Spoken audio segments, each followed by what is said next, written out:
everybody. Hello, everybody. I hope all is well.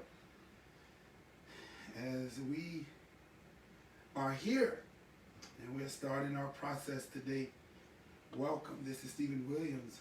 Welcome to the session of the UnFathered. I hope everybody is live and you can hear and you can see what's actually going on. And so as you can tell, my friend is already here. A friend and partner is already here. Terry Phillips. It is L, ain't it? L is? Like Stephen L. And just like Stephen L. And so we appreciate you allowing us to come into your space. I appreciate you and I thank you so much for this opportunity hanging out with us. We're practicing some level of social distancing today, but we wanted to do this at his request. We wanted to do this kind of together. Yeah. Forgive this big old bulky thing, but it makes a lot of noise, but I need to keep mine on the stand, and he's going to have his.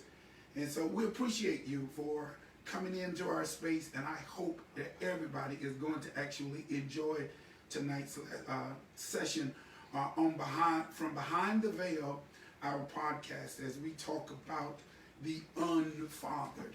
But before we get into that, y'all know how we do. I talk about the song of the week. And here is our song of the week. Now, I'm prefacing this song of the week right now. This comes from my son. And my son had never met my youngest brother. And so when he started his writings, when he started his musical writing, he began to write a song that bespeaks to somewhat of the fatherlessness. And the song is talking from my younger brother's perspective to him or to a son. And so as a creative, you know him as Sonny Miles, but this particular song, I want you to take a moment to just kind of listen to the lyrics of what he's saying. And I hope you enjoy. I hope you can hear all of this. And I hope you enjoy this moment.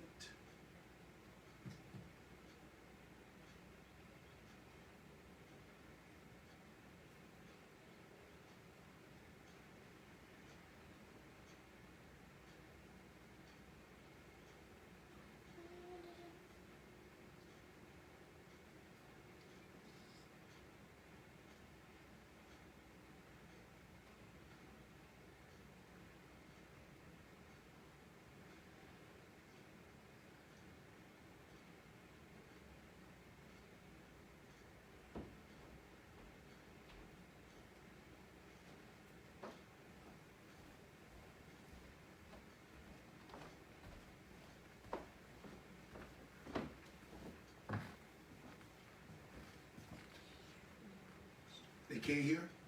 Here.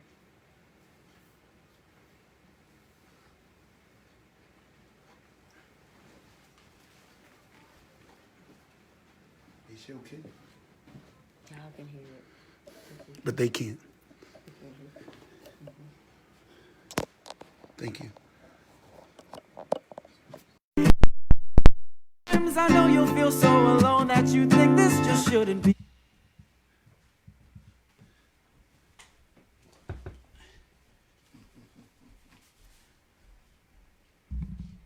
Are we back?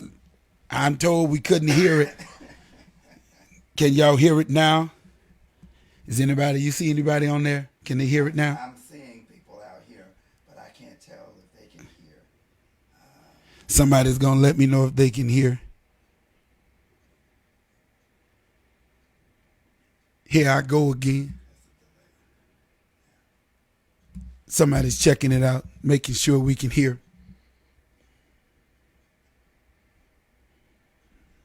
No?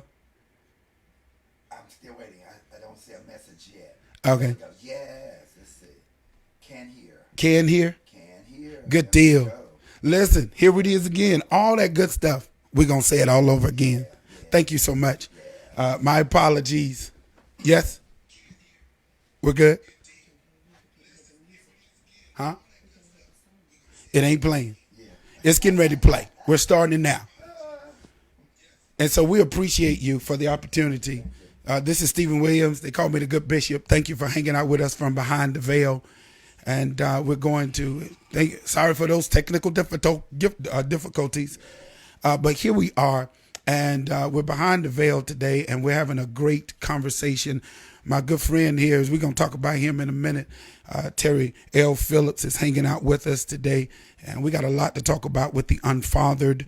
And I wanted to just let you know, as we come back in and we're doing this again, I want to give you this update of what we're about to do. And so we're talking about the UnFathered tonight and the effects of that. And what you're going to see right now, or what you're going to hear, I hope, is my son. They call him Sonny Miles. He had written this song. He had never met my youngest brother, Reese. And so my youngest brother died some years ago from multiple sclerosis, MS. And we all had that in my family. We all had that challenge of being unfathered. And so the talent of my son, he wrote the song from my youngest brother's perspective to him. And he was just doing it. And it comes across with an unfathered kind of concept. And so please, ma'am, please, sir, listen to the lyrics of this particular song. I think it's going to be really good for you. It's going to be a blessing to you. And this is going to be our song of the week. And it is coming from Sonny Miles, and it is entitled Reese. And it has a really good thing to talk to fathers about their sons, and it talks about his age range. And so please, I hope you can enjoy it. We was just enjoying it a second ago, but now it's going to be good for you. And this is Sonny Miles, and he's my son. And the title of the track is called Reese. And then we'll get into our conversation. I hope everybody can hear now. We good? And listen and enjoy for our song of the week. Cool.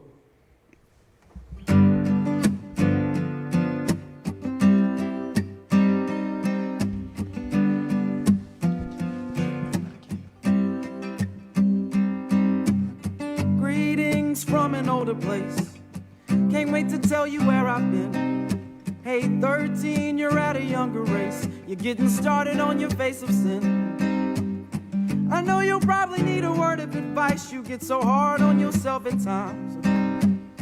I know that body ain't developing right, but just remember things will get in line. And yes, I know you'll probably cheat on her. It's even harder when you're at my age. And yes, I know your curiosity's speaking. Don't get too lost on Tory Lane. Cause lust can constipate your mind at any time, and then you'll find it's hard to separate. That lust can turn into a love that's only felt behind the screens of porno dinner dates. But look around, I know you'll see a different point of view. Look around, I know you'll hear some different stories too. And at times, I know you'll feel so alone that you think this just shouldn't be. But hold on, my son. Hold on to me, yeah. Hold on, my son. Hold on to me. Greetings to an older mind. 18 years, I see you made it too. You'll be surprised by every death you'll find. These lives are taken by some younger youths. I know you'll probably need a word of advice. Don't be so hard on yourself today. Why don't you see if you can flicker your light? Your future's brighter than a summer day. And yes, I know you're gonna fall in love, and Jen is made for what a June will do. And yes, I know she'll never feel the same, but it's the music that she brought you to. Some people only break your inner walls to show the world the treasure you have hidden safe. And for without your Jericho, how would you know there's something outside that's meant for great? But look around, I know you'll see a different point of view, yeah. But look around, I know you'll hear some different stories too. And at times I know you'll feel so alone that you think this just shouldn't be. But hold on, my son, hold on to me, yeah. Hold on, my son, hold on to me, yeah. Always, I love you, always, always, always. Always, I love you, always, always, always. Do do do do do do do do do do do do do do.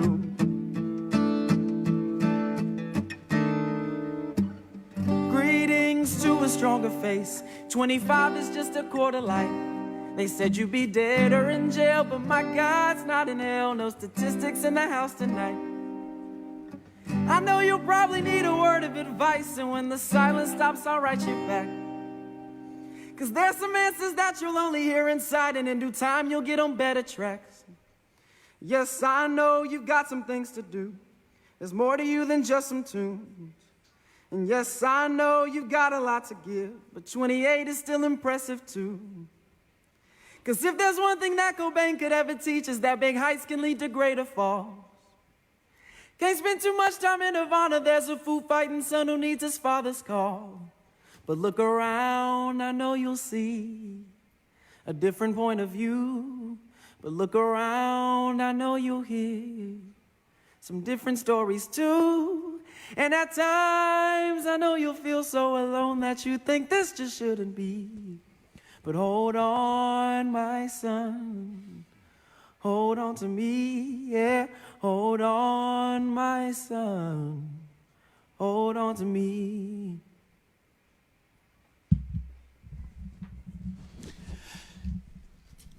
Hold on, my son. Hold on to me. The words in the song is just so powerful. And I think my son, he's such a gift to the body, and he's just such a gift to the world. And for him to have that concept, to be able to talk to from my brother's point of view, who he never met, and to be able to say, I'm in a good example for you, and hold on to what you've seen and what you. And so it really talks about this unfathered thing, and I can't wait for us to get into this conversation. Thank you to all of our friends who's hanging out with us. To all of you who's hanging out. I see Mike Clark is hanging out with us. Rod is hanging out. I mean, this is just absolutely phenomenal. And so here we are. Again, Stephen Williams, they call me the good bishop. I guess I'm trying not to be a bad one, but this is the format that we are using because there are some subject matters that we cannot address in the pulpit on Wednesdays and Sundays. And so the Lord has just given me an opportunity to create this platform. And I am elated tonight to have a good friend, probably 30 years plus years. And we connect off and on, and we've been busy. But I am so happy. I'm giving you a little bit. I know he don't want me to talk all of this. No, but I want you to receive to this, and we're going to talk a little bit about the UnFathered. The CEO, Terry Phillips Consulting Group, 2016, he's the author of what they call Third Dig Learning, What Works, Digging Success. That was in 2016. He did a handbook in 2019 for Third Dig. In 2020, he's got some big stuff coming out for his book, The UnFathered. He is the founder, CEO of College Prep Buddies. That was back in 2006. Listen, he has an associate arts. He has a BA from SU. Then he went on and got his master's of science. Where'd you get your master's from? Mountain State, which is now a College of Charleston. College of Charleston. Yeah. And he is presently legacy and engagement coach at Davidson Community College. He's been an executive ghostwriter in 2019 for Lee Press LLC. He was the assistant director of admissions at WSSU back in 2012. He was in Catawba and at Haynes. Now what I love about him, he got a slogan, and it says, "Learn it, own it, teach it. Teach it. Learn it, own it, teach it. And so I am excited tonight to have my brother with me, Terry Phillips. Oh, he's also senior pastor of City of Praise and then Rose of Sharon in Conover, and that was in 2012. So he's married. He got a couple of kids, and he doing a whole lot. He got big arms, like, we both trying to get at 50, we trying to get big arms, and we working out, and we're staying fit, and we're staying focused. And so I appreciate you all allowing us coming into your space to talk about this notion of the unfathered. And I tell people all the time, Terry, I don't know. I'm a church boy. I didn't grow up in the streets. I didn't grow up out in, and so a lot of stuff I learned from behind the veil. So I'm trying to get this stuff that we've seen behind the veil and bring this stuff to the forefront so that we can talk about it, because the church is egregious in a lot of areas. But it's because we haven't had the opportunity to take these kinds of moments to talk about it. And so tonight, the subject matter is the unfathered. Now, I'm going to let him do a lot of the talking, but I'm going to set this up because I am a product of this thing called unfathered. When I was 2 years of age, my father, who was a preacher, went on a revival. My youngest brother had just been born, and he went on a revival. That particular revival lasted 9 years. He just abandoned my mother. Wow. And so there were 4 kids, and my mother had to try to raise 3 boys, all of us big. A sister, she was the oldest, and still trying to tell people what to do. But she was left there, and there were so many things that she couldn't teach me about being a father. Her greatest asset was teaching me about being Jesus and giving us the church, which was what she had. We had a grandfather, but the generational gap on that was it was a problem at best. And so having said that, there were a lot of things that we did not know. We didn't know, and we allowed other people. When I got older and in college and all that good stuff, and when we got older, we took on the mantra of trying to be fathered by people who could not father. And so again, there were more mistakes that were made. There were more issues that were made, and it all stemmed from being unfathered. And so you and I have talked, and I said, as long as I have known you, I've known you've always had your dad and, your stepmom. And so the first question I wanted to ask him is, how in the world did you get so passionate about this subject, about the unfathered? On you. Me speak. Let's go. Okay, you said a lot. Yes, but sir. I'm going to respond to the question. No. And we're in conversation. Let's have a conversation, man. So let me respond to the question. Okay. So the passion behind unfathered comes from a place of what I would describe my most difficult wilderness experience. Okay.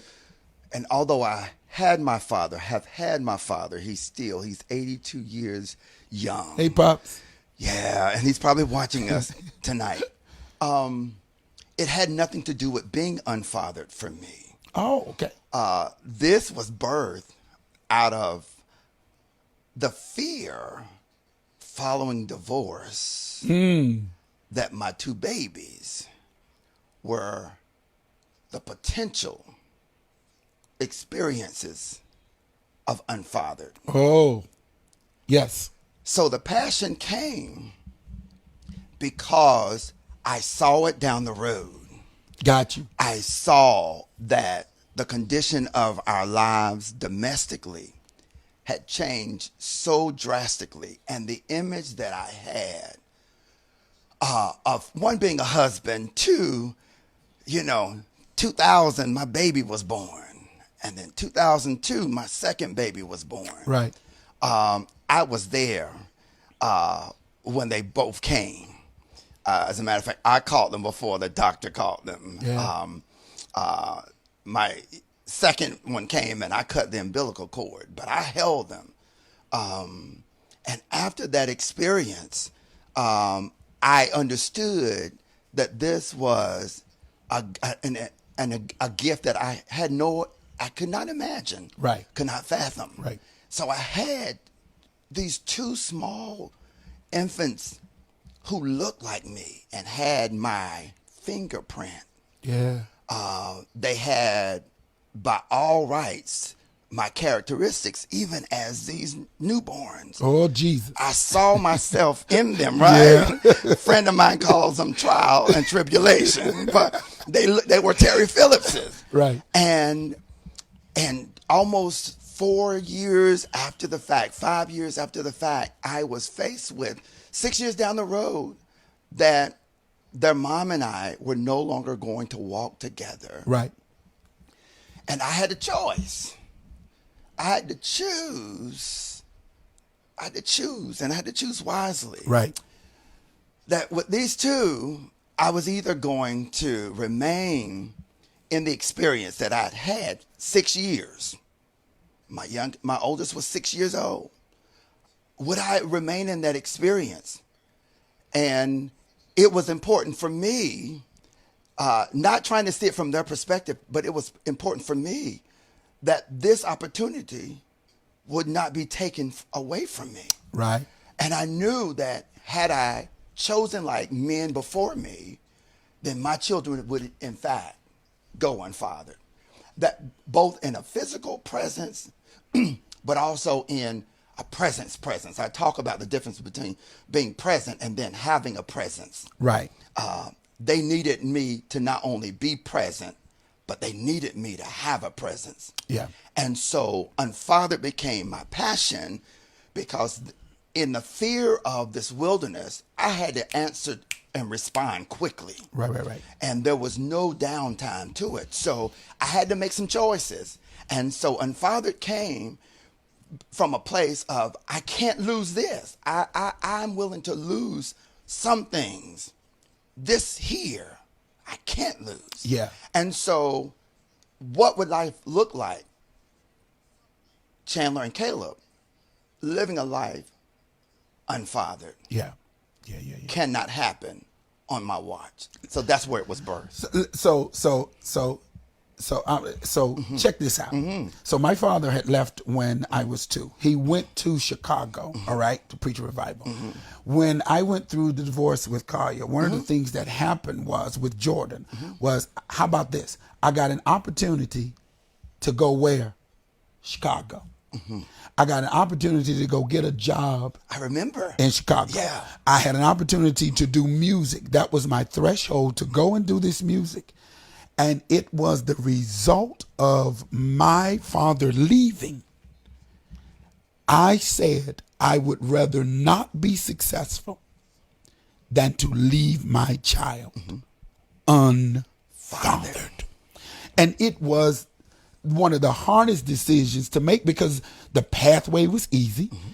I had a job, I had a place to stay, and I had that was the music scene, and I think I was coming off of the Daryl Coley thing, so I had momentum. And back then I could really sing. And so here was this opportunity, and I said, the Holy Spirit was like, well, are you going to be like your father, and you're going to leave him for success? Yeah. Or are you going to leave him unfathered like you? Right. And I think it has been my life's passion to make sure that if you don't say anything else about me, you cannot say I wasn't a good father. I did not want to do that. Go ahead. Now for me, that's success. Yeah. That's success. And so for me, there were immediate decisions. We were in the throes of ministry. I was traveling. I was preaching, and I was working full time, working for Fortune 500, and I in all of that, none of it mattered. Yeah, none of it mattered. For me, success was not what my career was doing. It was not what my bank account was saying. It was this thumbprint that I had on my kids, and nothing was worth that. Nothing had more value than that. And for me, it was, I'm going to make the sacrifice of a lifetime. Yeah. I'm going to give up everything and anything, Yep. and nothing else matters. Friends, families, church. So I'm going to go segue into. So this whole father image that we have portrayed in the church Talk. is a part of this conversation that I hope to get to at some point. Let's talk. Because We we here. have a whole lot of leaders Yeah. who postulate fatherhood, being a father. But good fathers take care of their children. And not the other way around. Oh gosh. And so as a father, I didn't need my kids to tell me who I was. Right. I had to either know it or figure it out. Right. Because my job now as a father was to tell them who Who they they were. were. And a lot of times in the pulpit, and I think I remember you saying something about your father being, in the ministry, but Yeah. I had no idea he left and went on a 9-year hiatus. Wait. Serving people in a church Yes. and not serving home. Not serving That was your blueprint. not going to Oh, be my- me. Listen. That was not going to, I didn't need another engagement. I didn't need another pulpit. As a matter of fact, if I had to walk away from it, and I went to the church. Yeah. I said, listen here, you all are grown. You all are adults. You have families. You have jobs. You have careers. You're doing what you want to do. Right. I will not, Right. as much as I love you, neglect the thing that matter the most to me, to serve you. Yeah. And there is a challenge in the African, and let's be honest, for those of you who are watching, let's be honest. There is a challenge. Now, I think it is getting better. It has gotten better. But there are still a lot of men who choose the way of success. And I get it. I understand you need the finances to be able to pull it off. You need that level of success to be able to, because we're measured by how we can provide. But the sacrifice of losing your thumbprint, losing that blueprint, and we've got to stop allowing. Here's one thing I won't do. Now, I'm not going to tolerate any man that if you have a baby and you don't like your baby, you don't want to deal with your child. Yeah. I always tell them, if I had to do it, you have gonna to have to do it, or you're gonna get out of my presence. Oh, absolutely. And so, along the same lines, I always go back to, and I'll just throw it out. I throw it out for us tonight. Ephraim and Manasseh. How important was it for their father to call them by name? And we can go down the list of names that were given from Old Testament examples, and what we as fathers in our families, as well as fathers in the ministry, have to be cognizant of is the names that we espouse over our children. For me, Williams, it was crucial that I understood one thing, that no matter how important or significant I felt like the church was, for me to neglect my house was like the most egregious sin I could ever commit. And so for me to be this high and lifted, elevated person in the pulpit with clergy attire, but my son and my daughter not know who they are, because all they call me is what the people in the church call me, pastor and bishop. I need my children to call me daddy. Yeah. And Father. And here is where I think a lot of people get it wrong. And this is where I had to reverse, because you said something that is powerful. They have to know who they are. And I think for so long, the generations prior to that, was so interested in us finding out who Jesus was that they didn't tell us who we were. And so we had this whole sense of this whole thing, and this is why to this day I laugh about my son. I said my son don't do church. He don't do church. I said he don't do it.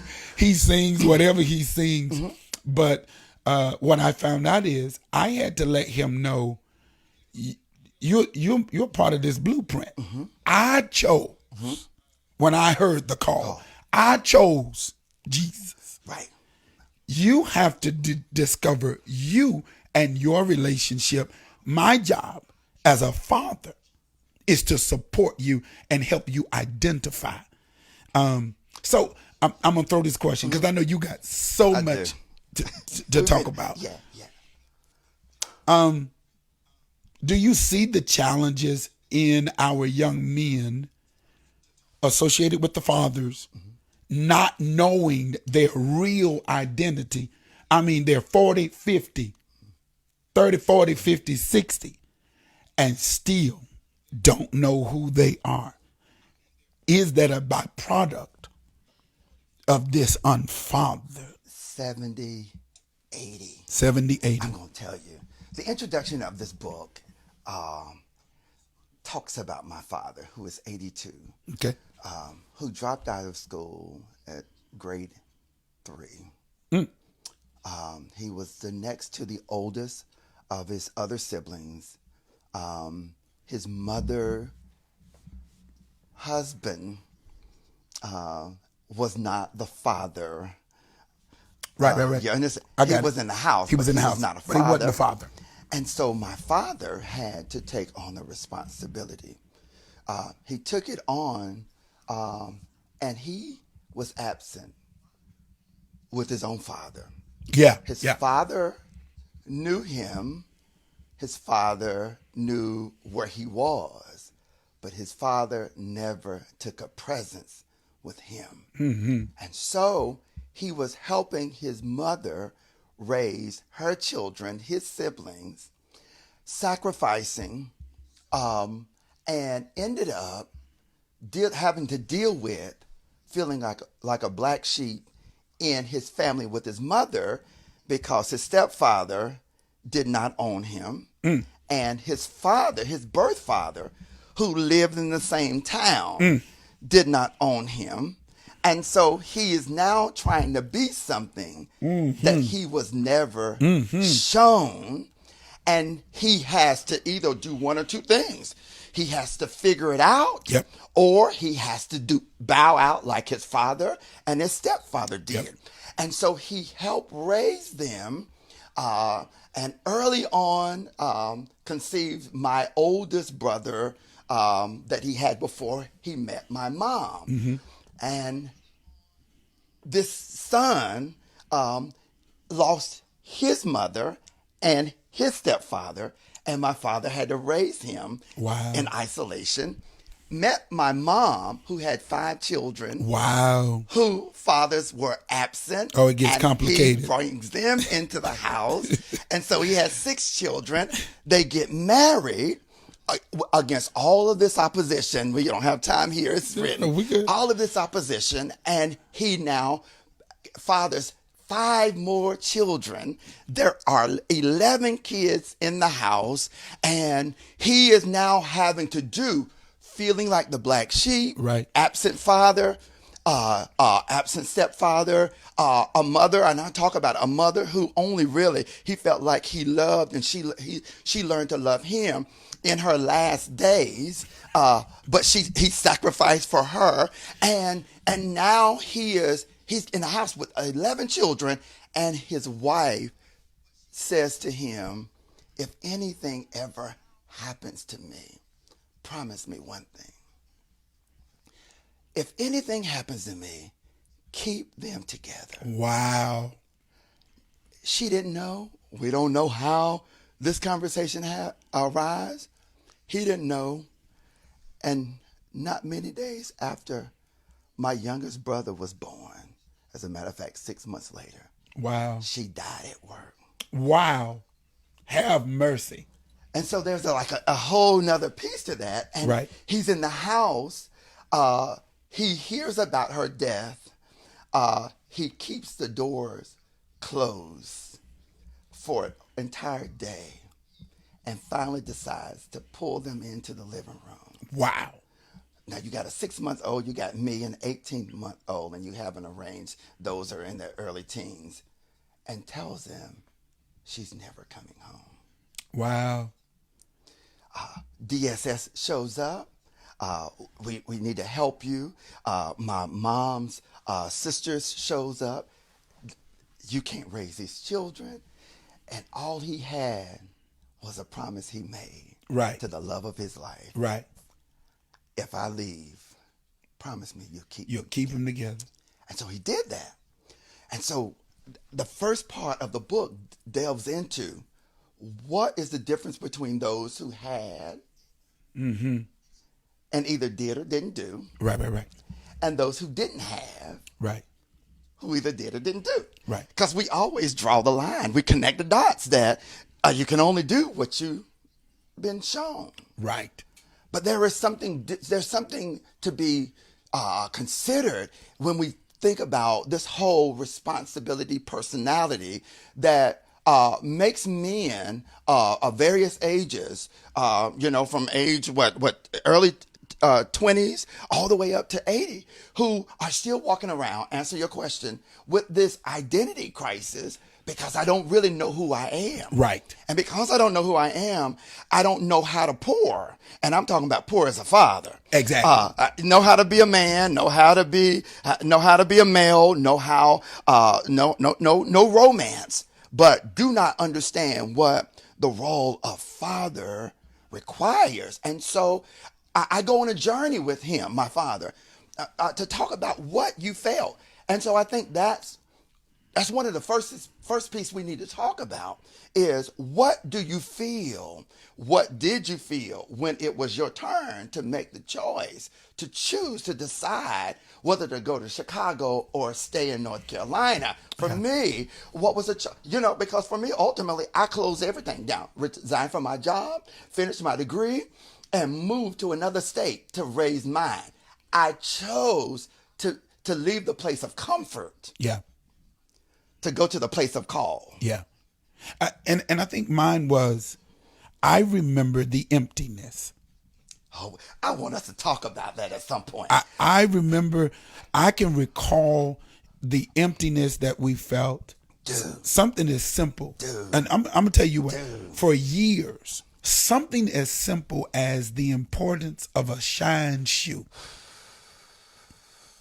My mother didn't have time to teach me that value and work ethic, who I was, the identity crisis. And and me and my sister talk about this often. And I don't even want to, I don't want to turn this, but We'll go. but we talk about how if it wasn't for our grandparents, we were prey, Prey. Because we didn't have direction, we didn't have guidance. The streets taught us what we do about love, relationship. I'm working on this book. I'm gonna get you to help me with it, because I'm working on this book that talks about, we had these wrong emotions. I'm this little boy, and somebody says, take it like a man. Take it like what does that mean? What does that mean? What does that mean? What does that mean? For me, it was like the greatest devastation of my life. As a matter of fact, I remember where I was in 2006 in December, when my at this time separated wife drives away with my 2 kids in the car. Yeah. And sitting in the parking lot, and numb, enraged. I talk about, I wanted to blow up everything. I wanted to destroy, annihilate everything in my path. I wanted to go on this, I did this ferocious path of destroy, because I felt violated and destroyed and lonely and despair and brokenness all at the same time. When I talk to my father sums it up like this. She died. He had to keep raising them, but he would be driving because he would drive at night so he could be home in the morning. And he would ask God, why? Yeah.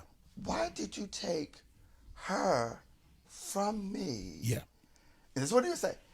And all of these other men got to keep theirs. Yeah. Yeah. So that kind of defines what it felt like for me. Gotcha.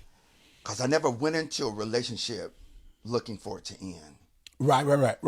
And I definitely didn't go into having children to not have them in my home. Certainly. So I was double whammy and confused and angry and broken. And so it becomes now like this climax to what I was told at 5 and 6 and 7 in college. You get to college and folks try to tell you who you are. Yeah. And those conversations never end. Those narratives are already always going in your thought, in your emotions. And here I am in my late 20s, in my early 30s, now looking at life has changed for me. And I think I shared with you, I cried for 3 years straight. Yeah. I cried for 3 years straight. Yeah. I cried for 3 years. Man, I couldn't watch a commercial. Yeah. Everything was a trigger for me. Right. And I knew for me at that time, I had to decide, Williams. I had to decide that the circumstance couldn't define me. Right. And trying to reach back to what other people said to or about me couldn't define me. Yeah. And I had to find out quickly who I was. And- Who I was. And I'm telling you. That problem, because I'm like you, I felt like I was a failure in the marriage. But what I could not do was be a failure as a father. Because the marriage was a choice. But Jordan did not ask. The child was not. And I just could not see. I couldn't fathom saying, am I going to be a failure twice? So Williams, in that moment. Yeah, so this is what I grapple with, because you look at the time I was writing, 50% of marriages were ending in divorce. Are ending in divorce. 75% of second marriages were ending in divorce. And they still are. They still are. And the numbers go up. So a father who loses the first time and has children and then transplant and go somewhere else, and those children are left in the home with the mom, and they are now grieving, hurting, broken, distraught, all of that, disconnected, and the father goes over to the next house and he creates some more seed. Right? And he hasn't dealt with himself yet. That's Right? And so you got now house number 1 who is in shambles. Now you got house number 2. House number 2 can't be successful. Right. Because you haven't resolved what did not happen. Regardless of the marriage, what did not happen as a father. That's right. Even after that was dissolved. And so you moved on, you created something else, and you closed your eyes and you crossed your fingers and you said a prayer and you hope that it would work. But it wouldn't work, because it can't work. It can't work. Because the resolve of what you need has to be internal. And many men, you look at 50%, 75%, 80% or more. So you look at people who are looking at a guy who's got children by the first wife, second wife, and she talking about, he's the one for me. I'm saying to you, hold on, let's figure out how well did he take care of his own. Right. Because he can only give you what he has, right? Right. And we don't know where it came from, absent or present. But what you're hoping for is really a lost dream, because he's got some issues. So for me, it was important for me to pause. Just pause. No, I don't really want friends, particularly friends who've never been where I've been. Right. Don't give me advice. Thank you. Pray for me, whatever. And I'm not coming to the church because the church, as long as we've been in the church, has never pulled us in and told us in any way, shape, or form what it really means to be a father. I'm gonna tell you why. Because most of them are not father. Now, because so this was the scenario. Carly and I we're great parents to Jordan, and somewhere during the course of Jordan's high school years, this was what was powerful to me. So we had been running track. We this close to this dude getting a scholarship, right? This close, and half a second here, half a second there, 400. All of a sudden, second semester senior year. This is the senior year. Track season coming up. I need you to get this because you need to get this scholarship. He says to us, I think I want to do music. And we both say, you don't want to run track no more? And I don't want to run track no more. I think I want to do music. And so we sit there, and there is nothing I can say because his identity, his blueprint has my hand on it. And so if she had been, this is the scenario. Yeah. If I had not been there, and let's say if she, so these are all hypotheticals. If she had gotten married or had somebody else, this person would not have understood his call to this music, right, because he didn't have the blueprint. If I'm absent, my son doesn't know his identity, and so he's having to be defined by somebody else who don't know, bro, who can't perceive, can't conceive it, has no idea, and only you, and I think, because we're pastors, I think supernaturally, you know how to watch your child go all the way up the hill and decide, I want to change directions, and because spiritually we are in tune, it may be uncomfortable, right? But we learn how to say, if you change in direction, I put enough in you that it's not about me trying to live my dream through you, but let me trust the imprint. Yeah. Let me trust what I've implanted in you. I'm gonna take the story and I'm gonna give it back to you. My youngest played basketball, baseball, try to do a little bit of this and that and the other. He is now in high school and he's playing basketball, and it doesn't look like him. It doesn't Dad, right. But Daddy's got to sit there. Daddy's got to pay all these fees. I mean, body sweatsuits, 2 pair of sneakers, and I'm sitting on the bench, Williams, and I'm saying, it doesn't look right, doesn't feel right. I'm sitting up in the bleachers. They can tell you, I'm reading a book, I'm writing a book, because I'm nervous. And my prayer is, I'm gonna jump ahead. My prayer is, as much as the way I found God or how I found God, I can die if my kids find God. I can die. I'm done. My job is done. And what I was discovering is that the path that they were taking was a path that I didn't make for them. It was a path that God prepared for them. And I can talk about my daughter too, because she has a similar scenario. But Caleb got his freshman year basketball, sophomore year basketball, junior year basketball.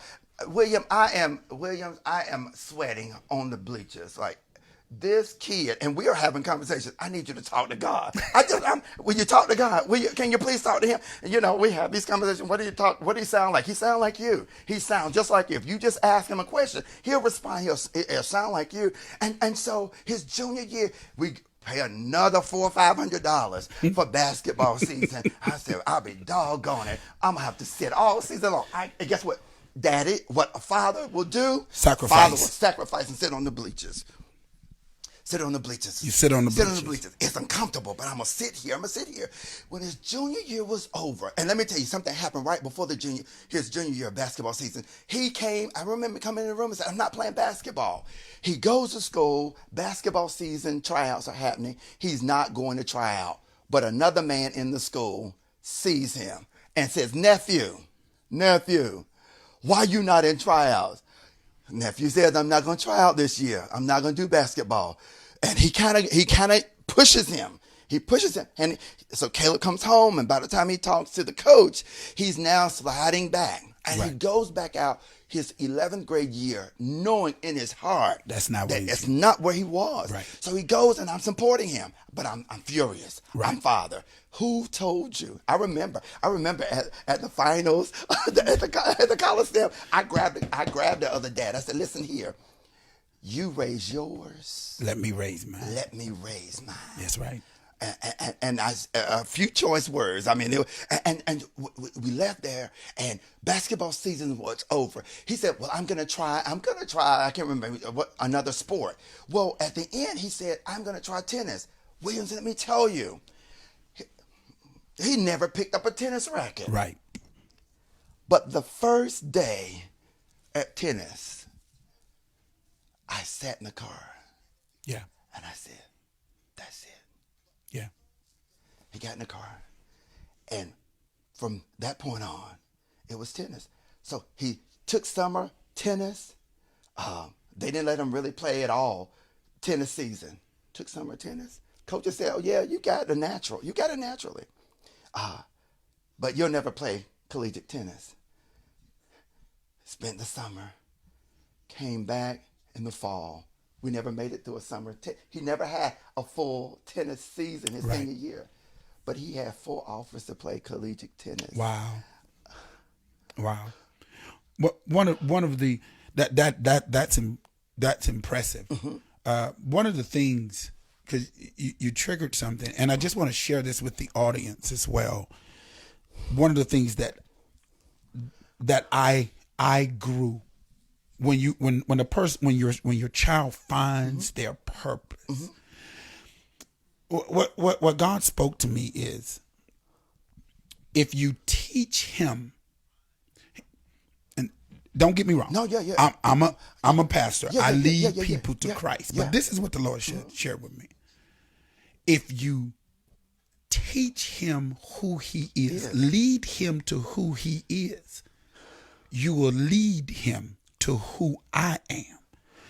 Don't try to marginalize and make him fit into a bubble. What you do is lead him to who he really is. And when you lead him there, Connie and I have this conversation all the time. It may not look like what we want, because he be having some choice words on his music, man. Yeah, right. Hallelujah. We can't. I got Chandler. I can't. He does stuff on YouTube, and I do like this. But if you know who you are, that's the essence of what God wants a real father. Isn't that what he says to us? If you get to know who you really are, then you won't placate to being fabricating life. So I'm grateful that he's able to, and that you're able to sacrifice, and that Caleb was able to find himself. But that was, and I think that was a critical point. Yes. I think it is. Williams, I think that's really what being a father is. Talk about that. So Jesse had 8 sons, right? Yeah. And the prophet came to anoint the new king. Yeah. And Jesse had to have been in the house with his sons. Yeah, certainly. But there was something about his choice to bring to the prophet. Yeah. Right? Certainly. So he brings 7. He brings the good ones of his 8 sons. Isn't that sad? And I don't know how, but this is the UnFathered. how are you in the house having dinner Yeah. with the prophet and 7 of your 8 and know your 8th son is outside? Yeah.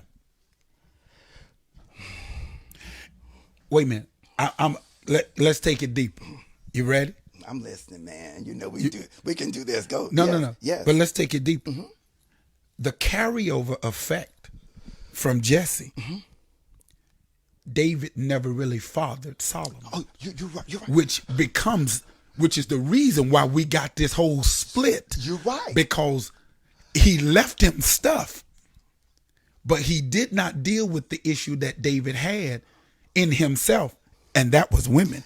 And Solomon didn't know how to handle that 50% or that blueprint that David had. David only killed Goliath for 2 reasons. Number one, because he was uncircumcised, but also so he could get Saul's daughter. Yeah, I hear you.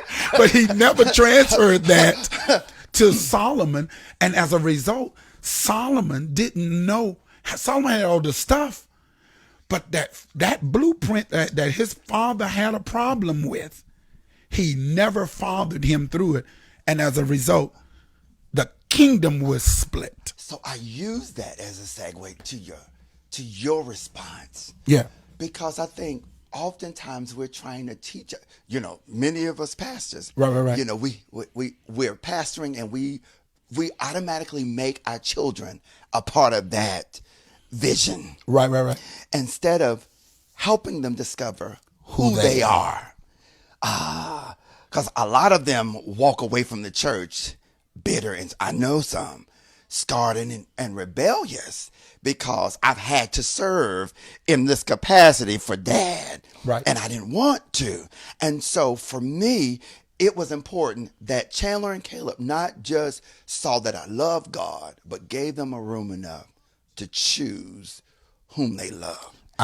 Yes. And so I used Jesse and David because there was a disconnect somewhere. To have all of these children, what would make you not bring all of them in? Yeah. And so we look at the 50 who go suffer through divorce. And then we can look at a whole nother population who never make it to marriage, but they have a kid at 16. They have a kid at 20. Right. They have another kid at 30. And all the kid gets, if they're lucky, is their last name. Yep. Because daddy is never present. So what is factored into our mechanism that makes us have a child but then not want to father a child? And I think there are a whole lot of things that happen with David and Solomon, but what makes Jesse sit in a house and know the expectations that is coming from the prophet and not bring them all in? And then what do you feel when you've neglected the very one that's the choice? Right. And so a lot of times we see it in today. Young men who end up going to the NBA and the dads show up, but they've been absent. All these years. Yeah. You deal with somebody who breaks up in a marriage or who never gets married, but the child and the mom, and the child is left in the care of the mom and the dad for whatever reasons. And I talk about it in the book. All the issues that makes us so incompetent. And that's what we feel, incompetency. We don't feel the need to fight. We don't feel the need to push, whether it be from the social system, whether it be, there are a lot of factors. So let's unpack that for a second. Let's unpack that for a second, because you said what makes him, in your viewpoint, what makes a father become unfathered? So let's unpack that for the audience so that they can actually see what have you discovered are some of the things that are saying, okay, what is this that makes you choose 7 but don't choose? I think you've already talked about the first that I would talk about. Okay. Is when we don't know who we are. Got you. So you got to have you have to have this male presence that is all present. That's present. That whatever happened in adolescence, whatever happened in, their teenage years, whatever happened in, the young adult life, and we're dealing right now, whether it be racial, social issues, Right. you have to have, the father has to know why they're present. And that takes a lot of thought. Why they're present? Yes, that takes a lot of thought. I was having a conversation. We are kind of in America have been taught not to process. Don't process anything. If I don't get a job, then the Lord didn't open the door. And if this relationship doesn't work, then we weren't meant to be. And we file everything off. Like, there's a definitive answer behind it. And many of the times it's gray. It's gray. So when I was a kid growing up, I know what it was like. I know what it was like to be in the classroom and be the only black kid. That did something to me socially. I know what it's like to grow up and go to high school and be in an environment where I did not feel like I had the comforts that other people. That becomes an issue that I carry into manhood. I went to college. I went to an HBCU, but I didn't go there because somebody helped me get there. Right. I went there against the grain. My counselors told me, don't go there. Yeah. Right? So I'm in this place, and I'm going to tell you why WSSU means so much to me, because it was the first time in my life where I ever felt worth, because, and not worth just in the individual sense, but in the collective sense. It was something spiritual for me. Yeah. That you're part of something bigger. And I needed to know that before becoming a father. And there are a whole lot of 16, 17, 18-year-olds who are having children yet and don't know why they're here. Yeah. And so let's unpack that. And so that father, you first got to know, why you are here. And I think if we're going to be honest, that requires a real truth. To be okay with my father wasn't there. Right. I didn't have it. Right. I don't, emotionally, I'm not where I need to be. And in order for you to do that, to make those things, and we're trying to help a generation of people, because you targeted something that says our generation was so angry with being in church that we decided, okay, we don't want to do church no more. Mm-hmm. So now you have these kids behind you, and you still didn't know where you were. I mean, that's why WSSU is important to me. Right. It is where I discovered my gifting. I discovered I got comfortable in my own skin because nobody addressed that to me. And I grew up, my brother was the handsome one, that handsome Rob. Everybody loved him. I'm the oddball out, but I never had anyone to validate or help me identify. And even going through college, there were some trials and some errors, and a lot of mistakes that were made. But it is the place where I learned how to be what I am. But if you don't tell the truth, and my fatherhood, not being absent, is derived from the silence of the divorce when I could blame nobody else. And the house was quiet, and I couldn't run from my own thoughts. And so that measure of fatherhood must be dealt with in truth. Absolutely. And I had to go back and look at the pattern. So I had to actually go back and explore the pattern of where I come from, the blueprint of where I come from. And I had to be honest, gifted, talented, sorry. Dad. But you were selfish. You were to some degree insecure. And I had to deal with the truth that I had some insecurities because I never had that person who had the other part of my DNA to explain to me, why am I feeling what I'm feeling? Why do I look like I look? Why do I yearn to do these other things? And nobody, and I have made a conscious decision with Jordan that I'm going to support you. Carl and I laugh about this. Mm-hmm. This is what we laugh about.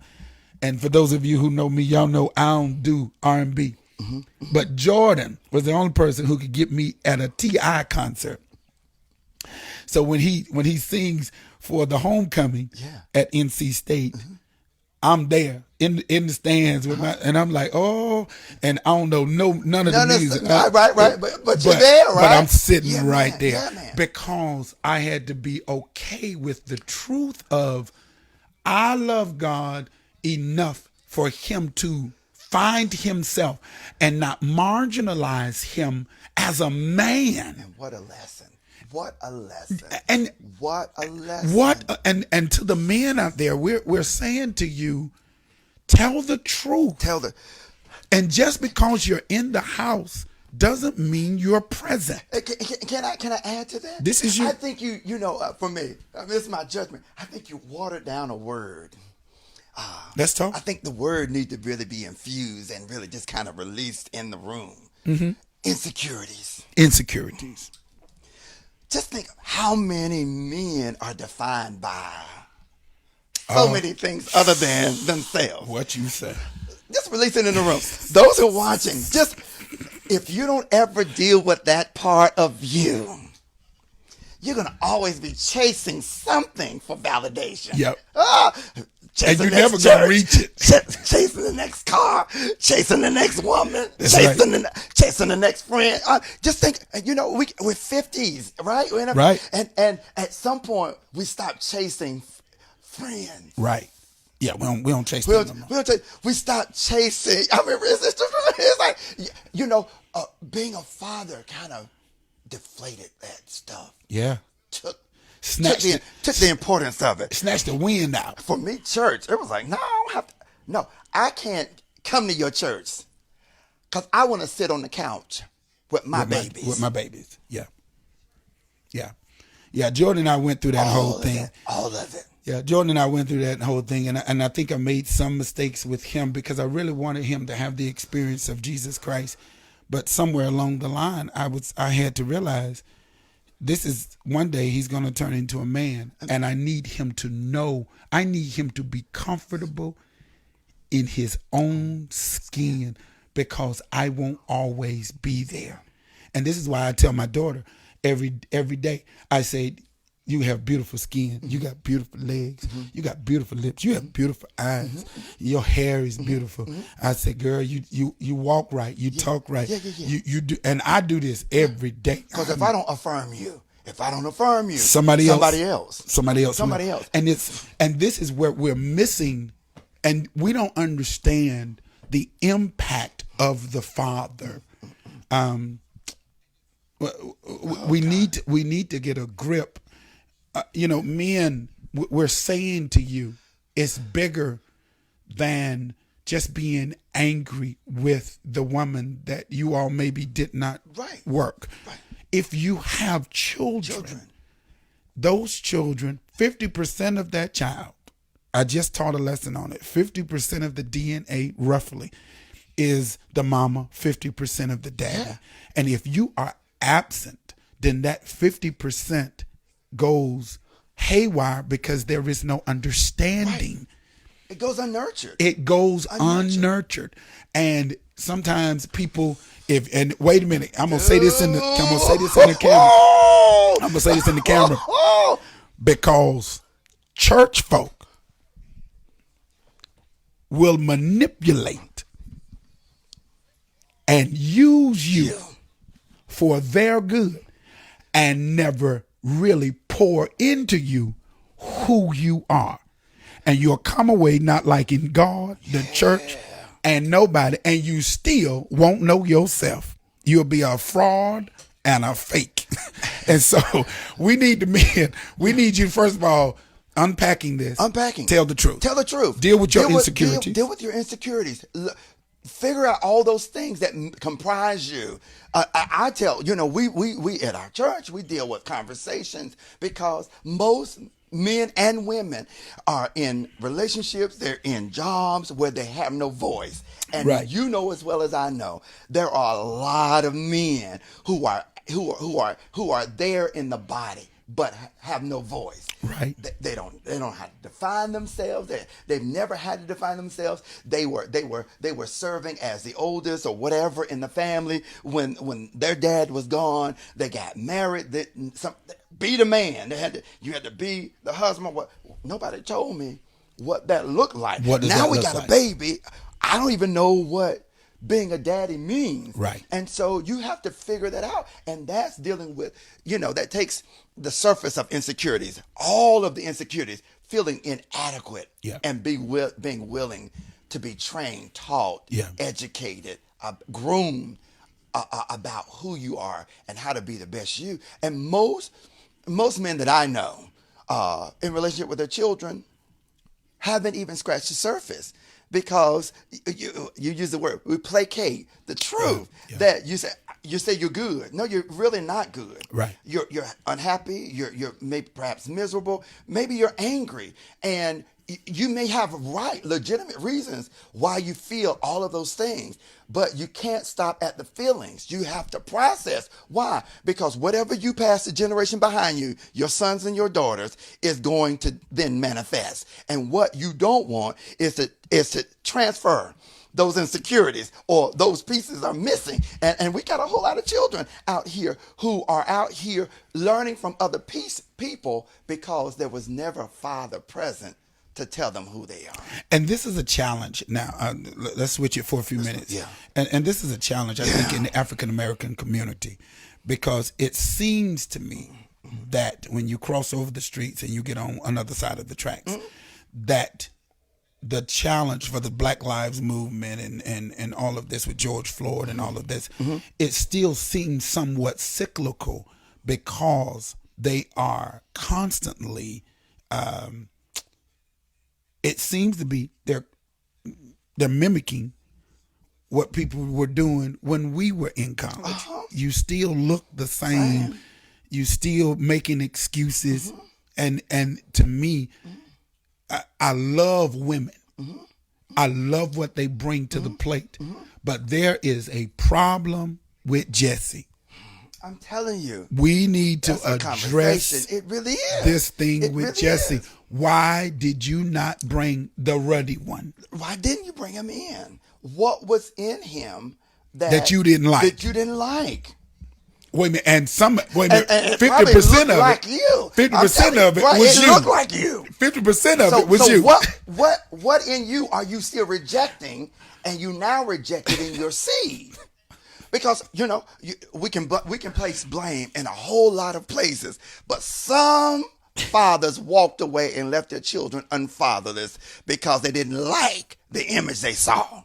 And which means we back to this insecurity because you didn't like yourself. You didn't like yourself. You didn't like something or got comfortable And with can we yourself. jump ahead? So imagine what this healing would be like for those who never had their father, Yeah. for them to rise up and kiss their sons and daughters. Yeah. Think about how many mothers, how many fathers are now raising their children still missing the kiss. Yeah. Still missing, still missing that affirmation, still missing that hand.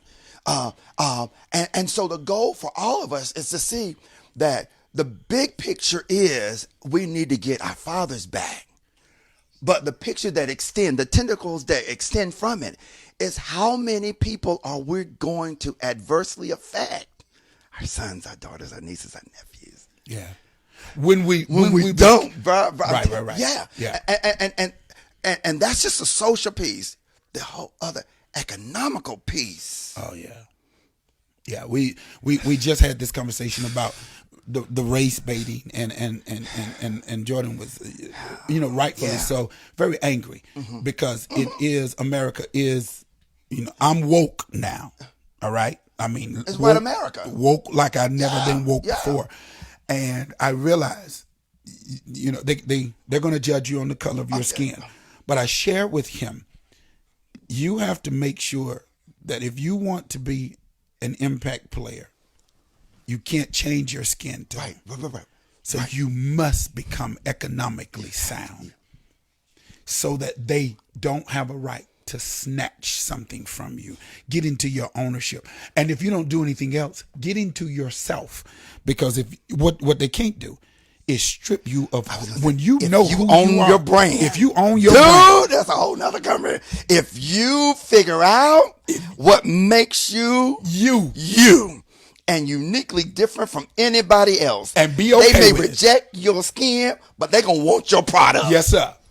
Yes, sir. And that comes from, some people have done it without fathers, but it really is an easier transition. It is. If the fathers are there. It is. All right. Your book is gonna come out when? Hands, fingers crossed, eyes crossed.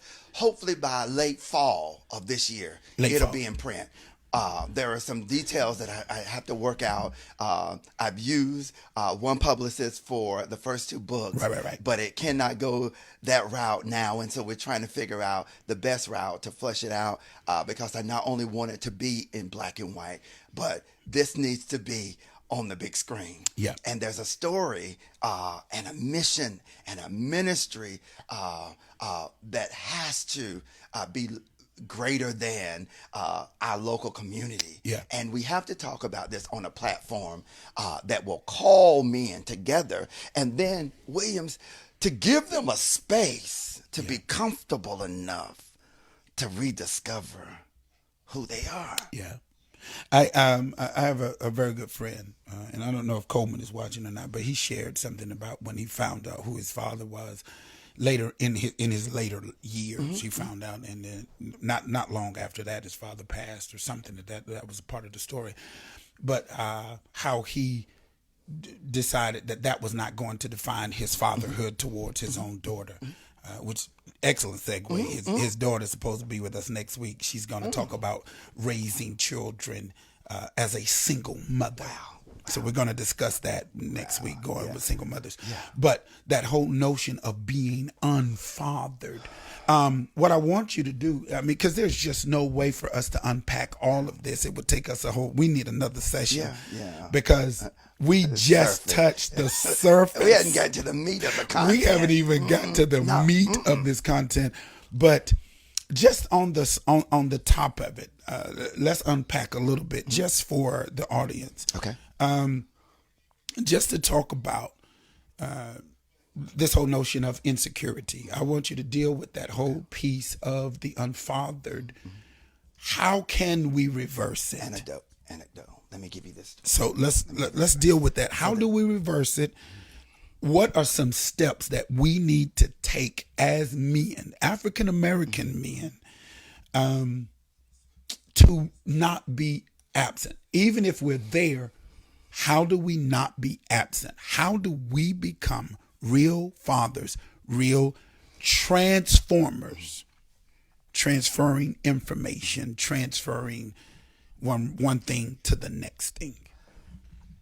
So instead of giving a step, let me give a story. Let's do it.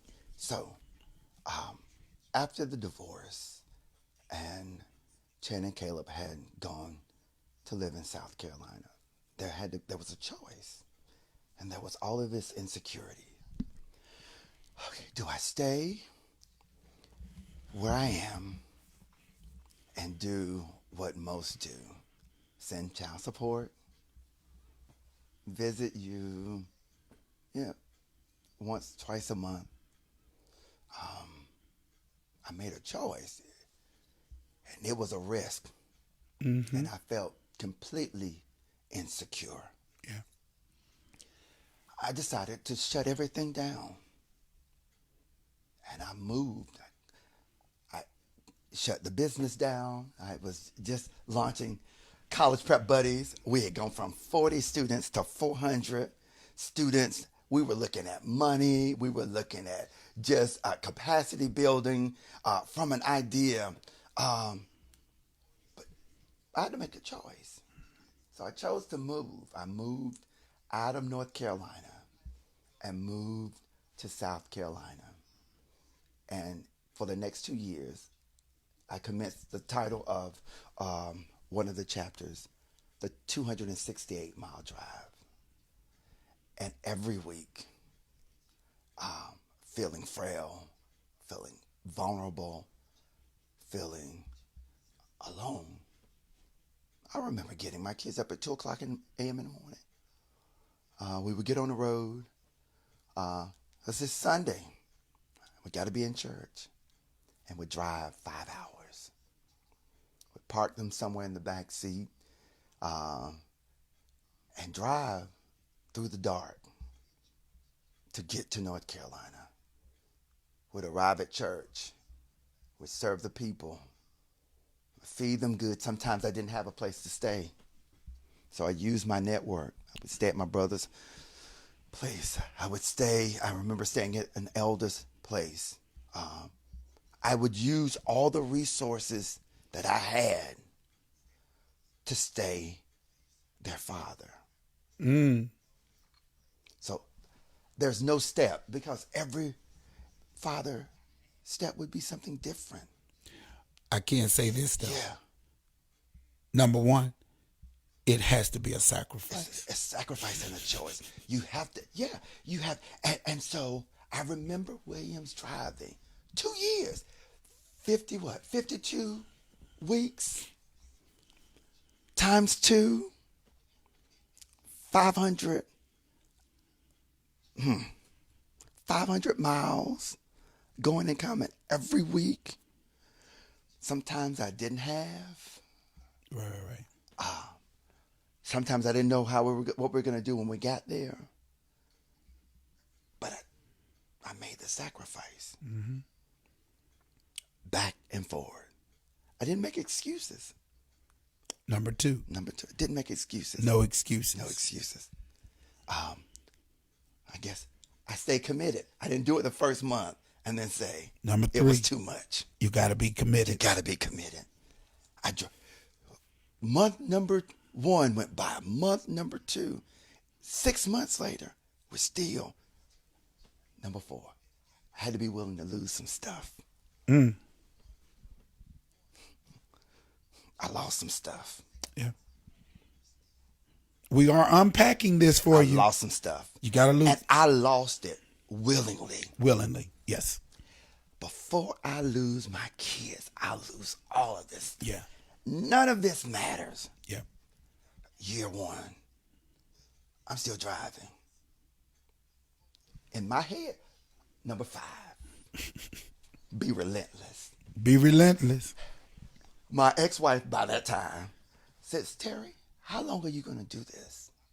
I said, well, Caleb is the youngest.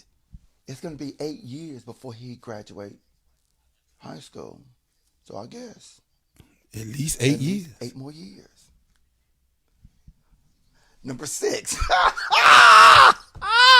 See when you can't see, man. And I'm telling you, all I saw was the end. Yeah. I knew the end was somewhere. Yeah. And I felt vulnerable, alone, insecure. But the end was somewhere. So I don't know. I would wrap that up. See the promise. There's a promise. See the promise. There's a promise somewhere. By the time year 2 was over, Williams, God shifted things. I ended up moving to Winston-Salem. There would have been no Winston-Salem and the kids had I not been willing to make the sacrifice. Yeah. I don't know how to give steps. Oh no, But the 268 miles for me tells a story. Yeah. How do you get on the road?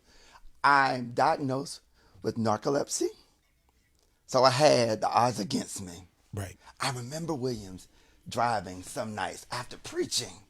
Drove 5 hours, preached, ate, fell asleep on somebody's couch after church because I don't have a home down there.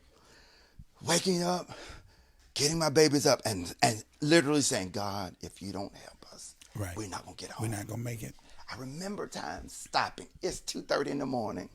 Chandler and Caleb in the backseat of the car asleep. They don't know. I had just driven off the road 3 or 4 times. Oh yeah. Had to get out of the car, stand in the cold, in the dark, Yeah. saying, help me stay awake. Yeah. Just so I can get home. Just so I can get home. Because I want to be a A father. father. Listen, y'all can tell this is, y'all got to get him. You got to get him to come. There's just no way we can unpack all of this. I don't want to keep you. I know you may want to stay, but I got to get him out of here. Lord, we're going to have to go back and unpack. Please, Terry Phillips and his passion for being for the unfathered. I think he is onto something, and it's going to be necessary for us, just as men, to whatever those 6 or 7 steps that we talked about in that in his story, in this 281 miles, 68 miles, 268 miles. Unpack that. So I want you to be prepared. Listen, we've got to make a difference. No more excuses. No more excuses. No more excuses about the children. No more excuses. That wasn't the way I was brought up. No more excuses. I didn't get that. Right. No. Right. It is time for us to be fathers. Make that choice. It is a sacrifice. I'm telling you. Is. He's telling you. It is. It's a sacrifice. But if you really want to be present, if you really want to be there, you have to be able to make it and stop hiding behind the cross. Stop hiding behind the church and your collar and your dancing. Love your child wherever they are. We love our children wherever they are. And I'm so glad now, 20 years later, 25 years later, I'm so glad I made the choice not to do Chicago. Yeah. I'm seeing him develop, grow, and become. I'm grateful that, and I'm hoping we're going to have another conversation, because I don't want to be present and still be an unfathered. So you take the negative. Yeah. Because it is a bunch of negatives. Yeah. And you learn how to infuse in it Yeah. all of the sacrifices, all of the choices, all of the deliberate moves to make sure Yeah. that your seed doesn't default on someone else. That's right. It's yours. It's your responsibility. Listen, we got to go. I appreciate you all. I got started a little bit late, but I appreciate you all. Listen, we're going to get out of here. I thought I was going to get Jordan back up in this piece, but I can't even find one of his little tunes right now. Wait a minute. I might be able to find one. I told him I was going to let him lead him in, and I was going to lead him out with something. And so here's one of the songs. Can I check real quick? Yeah, go for it. TM3. T is in Terry, M is in man, 3 the number, TM3. Go to the website, tm3success.org. Check us out. We're not only doing Third Dig there, but we're doing Unfathered there. And as soon as this book comes out, we're going to do some stuff. We're going to blow all this conversation because the world needs it. Facebook, Terry Phillips Coach, Philly Feel on Instagram. But if you want to even pick up some products, you can go to TM3 Success. To TM3success.org. TM3success.org. Let's support. Let's do it. Let's become better in everything. Ladies, we're going to get to you all, I promise. But we got to make sure that these fathers are in place. Yeah. Listen, we got to get up out of here. Jordan did this other song, one of my favorite songs. It ain't got no Jesus in it, but I love it. And it sounds like Prince to me. And so this is how we gonna. This is Jordan. Frontin' like she knows not of me. That don't matter to me. He did it all himself. Music and everything. Black Mercedes. See, I could be your greatest disease. Take my hand, let yours free. Free. As a result of me not leaving. That's right. Don't get too physical, girl. We can take it automatic. It's something spiritual. Let's move it like we gotta have it. I just wanted y'all to have a little taste of it. I love this boy. Sway just a little bit longer now. Move just a little bit more. Groove just a little bit faster now. Primrose moves on the floor. So sway just a little bit longer now. Move just a little bit more. So shake just a little bit faster now. Primrose moves on the floor. There's a lady frontin' like she knows not of me. That don't matter. His name is Sonny Miles. Somebody put that in there. Sonny Miles music. Don't matter, matter to me. Oh, black Mercedes. See, I could be your greatest disease. Take my hand, let yours free. Take my hand, let yours free. Don't get too physical, girl. We can take it automatic. Jennifer, stop that dance. Something spiritual. Let's move it like we gotta have it. Sway just a little bit longer now. Move just a little bit more. Groove just a little bit faster now. Primrose moves on the floor. So sway just a little bit longer. We going out all on the high. Shake just a little bit faster now. Primrose moves on the floor. I step over you while you're acting like you lost yourself the groove.